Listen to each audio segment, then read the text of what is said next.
ખાલી એક હેલ્મેટ નહોતું પહેરેલું મેં, અને થોડી માઇનર નંબર પ્લેટ વળેલી હતી, એના અંદર મારું ગાડી જમા કરી લીધી. કોઈ લાગવક નહીં, કોઈ સુનવાણી નહીં. અને ત્યાં એ લોકો એટલા પાવરથી ગાડી જમા કરી લીધી. મેં એમને એમ કીધું કે સાહેબ મને ઘરે જવું છે, હું ઘરે કેવી રીતે જઈશ? તો મને કહે છે કે તમારી મેટર છે, અમારી મેટર નથી, તમારે જવું હોય તો જાઓ, નહીં તો અહીંયા સૂઈ રહો.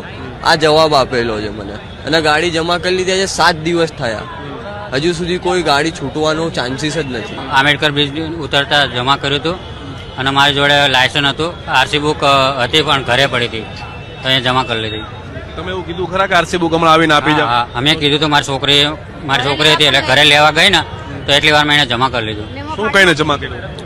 એક હા, ચોરીની ગાડી. અને એમાં લખ્યું કે નંબર પ્લેટ મારી જૂની છે, અને આરસી બુક મારી જોડે હતી નહીં, લાયસન્સ હતું ખાલી.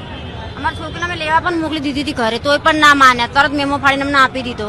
કેટલીક તકલીફ પડી રહી છે? કેટલા દિવસથી દેખાવ? આ 3જો દિવસ થયો અમારો.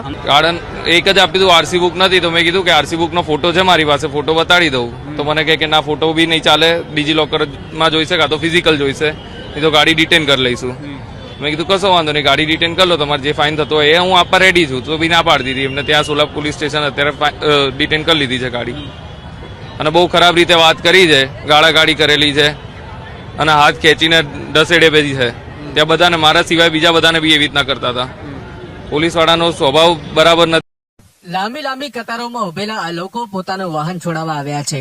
આ દ્રશ્યો છે અમદાવાદ આરટીઓના. હાલમાં ટ્રાફિક નિયમોનું ઉલ્લંઘન કરનારા લોકો પર રીસરની તવાઈ આવી છે. એક વાહન પર ટ્રાફિક પોલીસની બાજ નજર છે.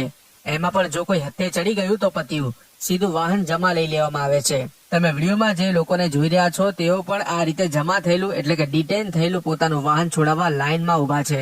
આરટીઓ કચેરીના બીજા માળેથી લઈને છેક નીચે ગ્રાઉન્ડ ફ્લોર સુધી લાંબી લાઈન લાગી છે. હાલમાં આરટીઓમાં 3 ગણો મેન પાવર વધારવામાં આવ્યો છે, કારણ કે ડોક્યુમેન્ટ ચકાસવામાં સમય લાગી રહ્યો છે. હાલમાં 200 થી 250 લોકોને ટોકન આપવામાં આવી રહ્યા છે. હવે વિચારો, આટલી લાંબી લાઈનમાં જ્યારે ટોકન નંબર આ શબ્દ સાંભળવા મળે ત્યારે આ લોકોના કાન એકદમ તેજ થઈ જતા હશે કે ક્યાંક અમારો તો નંબર નથી આવ્યો ને.